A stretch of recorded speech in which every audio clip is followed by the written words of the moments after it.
ये मैं क्या देख रही हूँ? जब से मैं देख रही हूँ तुम्हारे मोबाइल में इतने मैसेज आ रहे हैं, मोबाइल तुमने बंद करके रखा हुआ है। क्या मुझे पागल समझा हुआ है?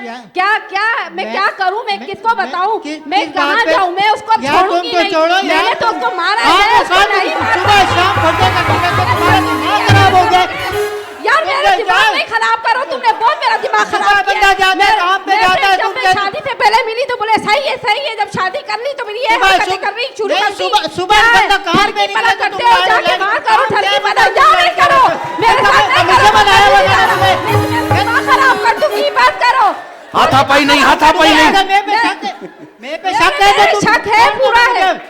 तुमने मेरे को मोबाइल नहीं किया, वो नहीं किया। मैं यहाँ नहीं जा सकती। देखा तुमने? क्या देख लिया? मैंने सब देखा है, जो मैंने देखा है ना वो मेरी आंखें बता रही, मैंने सब देखा है। कुछ नहीं मेरी आंखें झूठ नहीं बोल रही। तुमने ज्यादा ही मोबाइल में मिसिंग है, मोबाइल तुम्हारा बंद होता है और जब रात को ऑन करते हो मुझे तो बोलने दो, कोई सफाई का मौका, सफाई का तो देने दो मुझे। क्या समझा हुआ? अब होगा अलग। ये या दिल की भड़ास थी।